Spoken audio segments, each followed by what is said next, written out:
Hey everybody, check it out. We're reviewing the Xbox Series X. This is a great system to own. If you're an Xbox fan, I recommend the X. Totally. Now, I'm also going to say this now. If you want an S, go for it. It's definitely worth it. So here we go with the basics. 120, 12 teraflops, 4K with 8K ready capacity. By the way, there are some games that go to 6K on the system. 1 terabyte. Actually about 800 gigabytes free right away for use.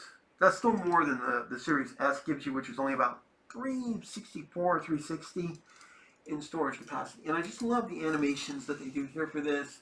The most powerful console ever. They're not kidding, by the way, on that one. This thing is a monster console. The things this has done has made me happy. The 5 and this one are very easily the best systems out there right now. There are things the 5 does better, and there are things this most assuredly does better. And my camera cannot focus. Go figure. But here's a cool thing. Check this out.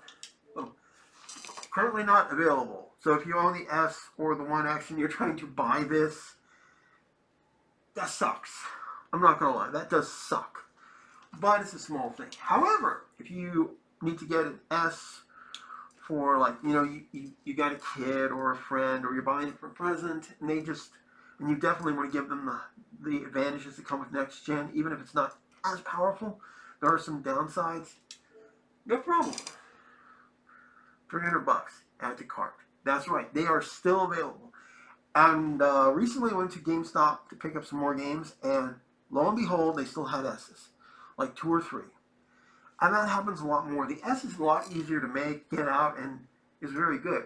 Also, it doesn't have a disk drive, so that's one advantage and disadvantage right there. So, that's pretty big.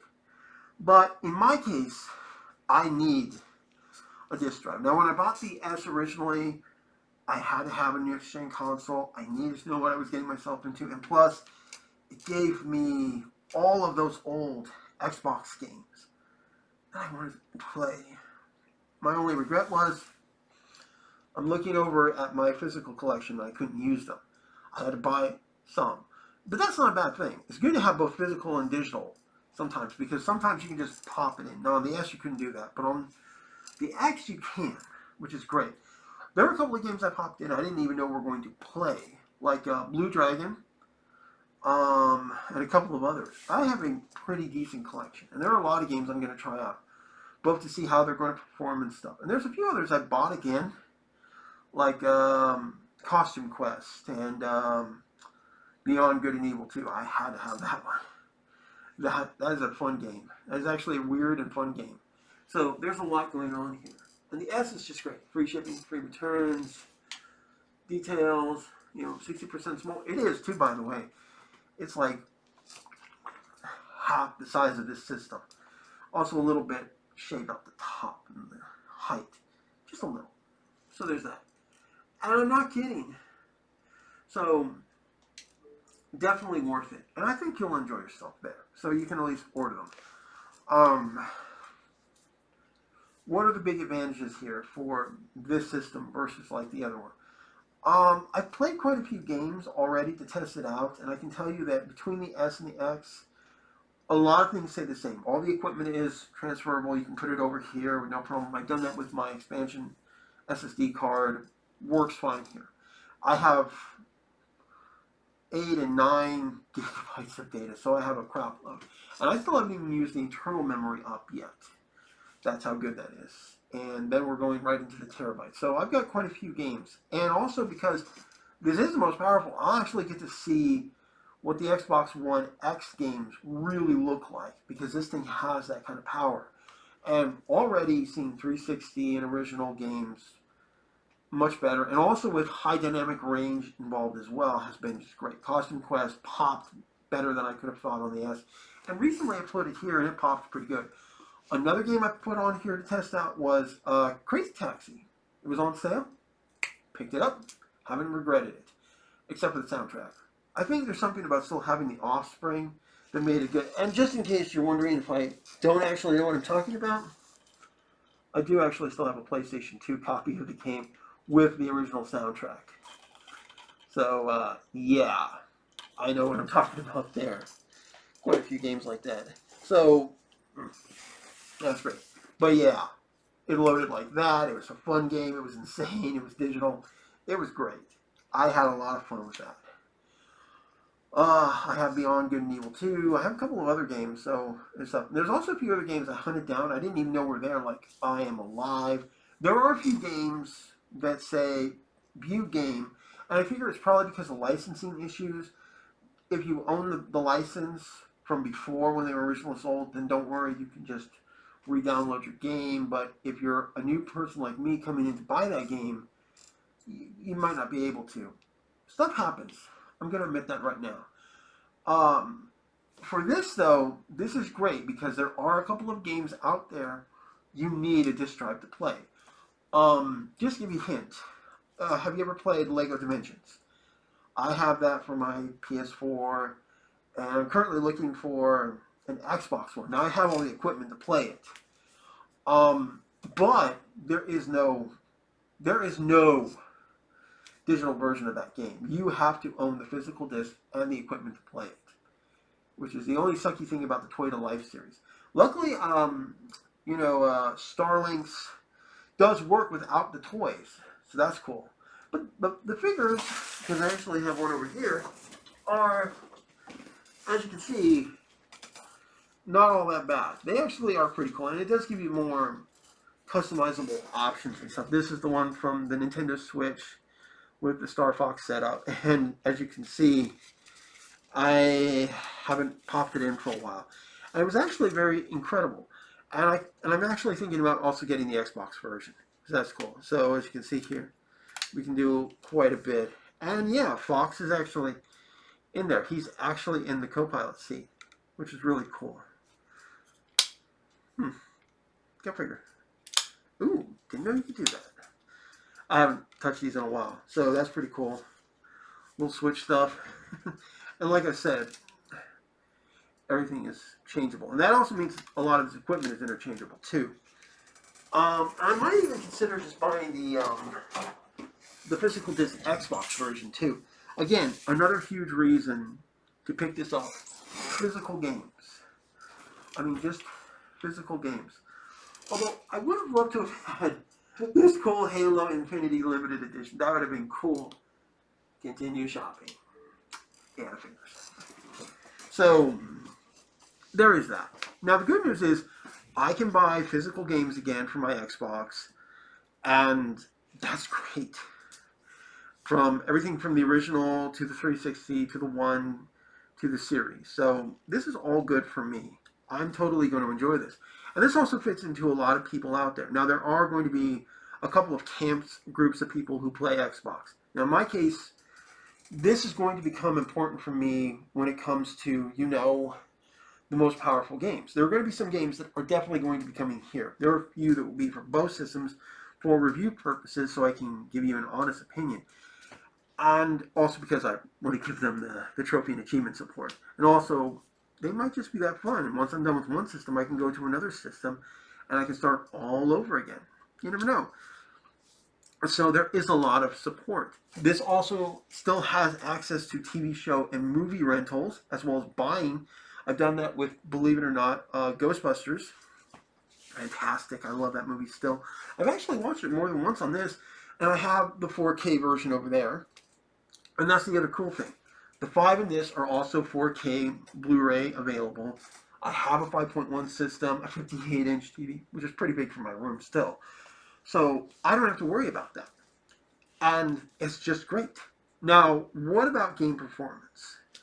All that power comes in real quick. And in the case of, the 4K resolution, the Series S could handle that up to a point. There are a few games where it really could, but you can always tell they were a little downgraded. Just the restrictions of what you were dealing with and stuff. But the system here has a lot more power. Just to give you a hint, Ori and the Will of the Wisps. This is a game I love to use as my starting point.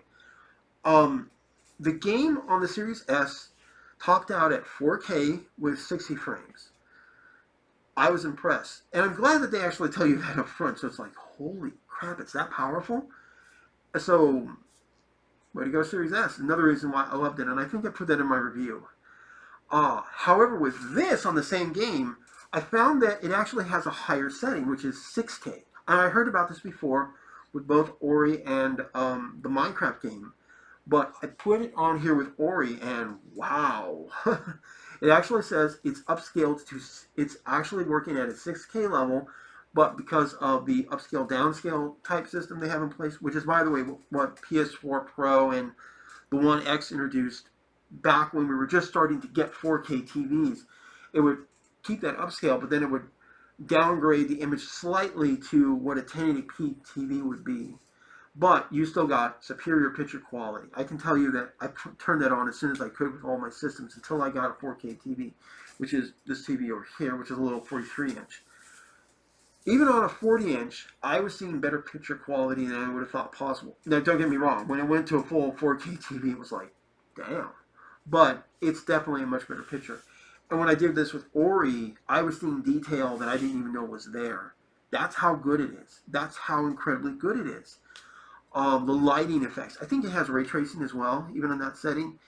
It's just amazing. Now, if you have a 4K TV, I'm not kidding on this, if you have a 4K TV with 120 frame rates for this with Ori, you're going to get the 120 frame rates. So that was a huge upgrade. So no matter what, this thing is just great. And as you can see here, from what you can see on film, black, little white, and you can even make out the circle green right there in the vent ports. I love that. This is the first Xbox to really have the green back in, which, you know, those were their colors. Green and black and then white. Way to go, Xbox. So there's that. So that's just with a game that was really designed for the system and also was on the One. What about other games?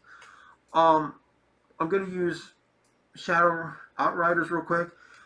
Because I played it on the One and the X, and it worked fine, the One X, you know, it was great, 30 frames and stuff. Really good quality. But once I put it on these three systems, it was like a whole new game. But in the case, you know, on the Series S, you could definitely see some things here and there. But on the X and the 5, holy crap. One of the characters, I don't know what they were thinking when they made him. He's a fun character, I like him, but he's got this terrible facial animation. He's like the worst facial animation character, and he's one of the main characters. And I kind of like the guy, but it's so distracting. It's not even the uncanny valley. It's like, what were they smoking when they did this? Did they invite Will Smith to come up with an ugly stick and whack this poor guy after he just got out of the Oscars? Holy shit. I mean, seriously, this is some serious shit. But it's also funny as hell, and the best detail is on the X and the 5 because they are actual full 4K. There's no translation problems. So there's that. The S does have a little bit of an issue, but even there it's still visible. Just not nearly as much. And the worst part is I had to look on the S to see that. On these ones, it's literally bitch slapping you in the face. So there's that. Yeah, there's that. But, you know, it's just really great. It's going to change if I don't mess with the controller. The controllers are great too. They're all the same designs. Now, as you can see here, pretty nice. It's a solid controller, by the way. And I'm glad that when I bought my system, they had two of them. Just great. I have, however, added battery ports to the back. These are the rechargeable batteries. And I have a little changing port over there with most of my handheld and some of my other things from my phone charges. So this is great. And I can just pop these on, just like what I do with my PS5. I don't know if you can see it from where I am. Right there. See the blue one? I have a little charging station to just stick them on and rotate them out. And it's the same thing here. I rotate these controllers out. So never one controller is just being used all the time. So this is great. And everything feels great. The rubber is really well done. It's a solid controller. The rumble feature is great. And also the controller has updated itself a couple of times. And when I installed them in, I had to link them up with the system. And they had to get upgraded to their programming and stuff. And it's the same with the 5 controllers too. So there is that.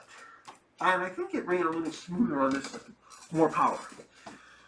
Oh, more power indeed. Another thing I noticed is if you have certain games from the Xbox One era and the One X era, I'm sorry to say that in the case of the Series S, there are a couple of games that I don't feel they get the best upgrade. One of those was unfortunately The Sims 4. Don't get me wrong. Compared to my PS4 version, even with an upgraded SSD, it's, that one has some problems. The game's just gotten too damn big, and I have to feel like I sometimes have to consider, okay, what do I actually want on my system in order to make it play better?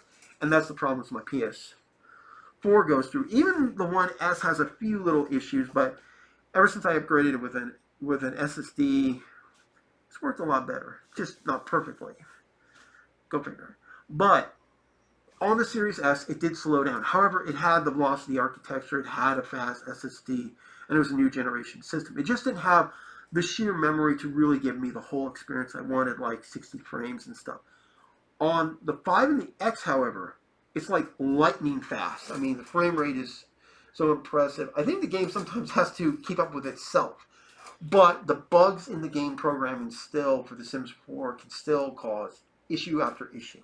That's the biggest issue with the game. But the Series S version is stable, functional, as long as your game is stable and functional. So even really big games that might really task that system from the older generation, not going to be a big issue. And I've played a lot of games on the system. It still does ray tracing and all that stuff. Same here, like with, believe it or not, Watch Dogs. There's quite a few games. I even have, Assassin's Creed Valhalla. So I'm not complaining. I actually know what I'm talking about there. So there is that. But again, lightning fast here. All the older games are going with high dynamic range. I've had a lot better experiences. But again, for me, physical collection has been my big thing. And of course, Ultimate Game Pass is there. That's great. That makes a whole world of difference. And because I have physical and digital, I can do a lot more. Again, it's really great. Also, CD. I actually haven't put a music CD in yet. I don't know if it'll even play it. I do know that I test my backwards compatibility library from time to time. I have Blue Dragon in. I have quite a few others. I know that Star Trek Legacy, a great 360 title, by the way, hard to find sometimes, and Fight Night Round 3, that one stung because that's a great game. It's actually a really incredible game, even still to this day on the 360. It still looks incredible on the 360, and they won't play on my One or my Series X and S, which sucks. They're great games. And so there is that little downside, but I have a 360 and I have a One S, so I'm not complaining too much there. There are a lot of other games I'm looking for now because I want to get my hands on Enchanted Arms, a Ubisoft game. A lot of fun on the 360, by the way. Very different gameplay than the PS3 version. So 360 all the way on that one. What else is there? There's a lot. I mean, there's a lot of games. And I love that I can get so many. There are also free games too, by the way. I do recommend the Ultimate Game Pass. Now, right now, Ultimate Game Pass having more than 100 games, both from the EA library, their library, the Gold and stuff. That's great. And by the way, make sure that you go in and you check your Gold games to see what games they're going to give you for free each month. I highly recommend that. Just like with PlayStation 5, do that. Make sure you get your free games. Even if they're not being downloaded, get your games. Get them. It'll be worth it in the long run. You'll have a collection. And you might even find some games that you were like, wow, I didn't even know this was available. I'm going to play it. And there are quite a few. There are too many for me to even go through. Now, just from the original system and the 360, there is a backlog of 600 games. 600, including Armed and Dangerous and a couple of others. Beyond Good and Evil 2. Oh, wait, sorry, 1. Where is 2? Huh, we'll have to wait and see.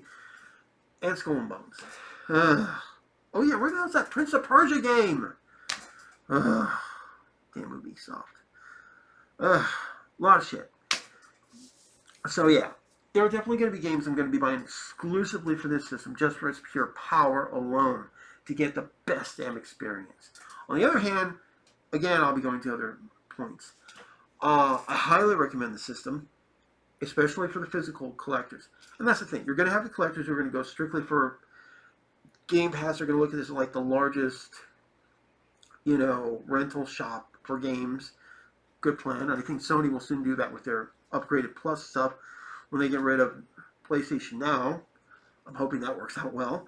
Let's definitely not forget decent memory capacity. It's the largest one right now, and very fast hard drive. So that's one little group right there. You have the group that's going to be the purists of the past, and that works for both S and X, but mostly going to be X because they'll have the physical library like I do to go into. Um, then you're just going to have the people who are just going to go for pure raw power. And so there's a lot of groups there. Now this system takes all three basically. It takes all the boxes. And the S takes a good chunk, sometimes not as good as others. So you live with that. Otherwise, I can't complain about the system. I have to play it. I have to enjoy it. Not because I have to, because I want to. It's just that damn good. There's so many games, and I'm totally into it. I already, at this moment in time, just from online bought games, I have over 46. 46. Not counting my physical collection. There are even games I've hunted down and stuff. Now, this gave me, luckily, the ability to play Killer Instincts again with all the characters, and even, by the way, to go and get Killer Instincts 1 and 2 arcade editions. I have Rare Replay over there, too, so that's fantastic. Just, holy crap, there's so many to play. And I'm happy that Xbox has given me this system. I love the color scheme, the design, the functions. I have it in a good spot. I don't have to worry about it. Unlike that one, where if I put that on its side, it feels like a beached whale that's about to roll over and crush my ass, and then I lose my system. Go figure. But on this one, freaking fantastic. Power and other abilities. Plus, all the Xbox games I'm only going to be able to play there. There are some, so remember that. Both past, present, and future. So this is great. And I've only seen Battletoads on this system. That's just hilarious and fun. I just have no idea right now what to expect in the future. But I do know one thing, it's worth it. There are a lot of great games out there. And remember that Xbox is definitely thinking outside the box. We're seeing other games like Ori being on, like my Switch. Ooh, and Alan Wii is on here too. Nice. Whoop, nope.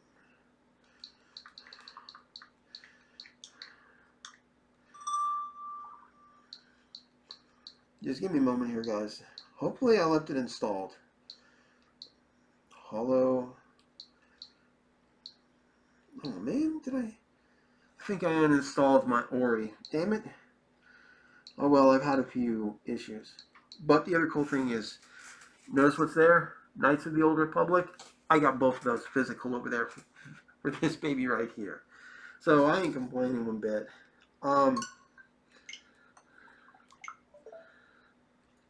So yeah, there's a lot to play and a lot to do. And I don't know where to put my Switch. Let's see. The last thing I need to get is an OLED Switch, mostly for the screen size. I'll transfer everything over, but I think I'll keep the Switch because no matter what, it's a fun system and other stuff like that. But guys, if you can get your hands on this system, do it. You'll enjoy it. You'll have fun. It is worth it. The upgrades are clear. You're going to get a better experience, more power. And for your older games, the ones you might be having problems with, it's still worth it. But if you can only get your hands on the Series S, I recommend it because remember, there are a lot of new games coming out. You're not going to be able to play them unless you get your hands on one of these new systems. I know it sucks for this one over here, not how hard it is to get, but again, I recommend you get one. That's just my recommendation. Do what you guys can do. And remember though, the Series S is available a lot more, but if you can get your hands on this one, grab it, hug it, love it, kiss it, squeeze it. I don't want to know what else you're planning to do with it. And just have some fun. Hit the bell notification, the icon, all the other good stuff. Like and subscribe. And I will see you guys later. I've got a lot of gaming to do. And what's my Xbox up to?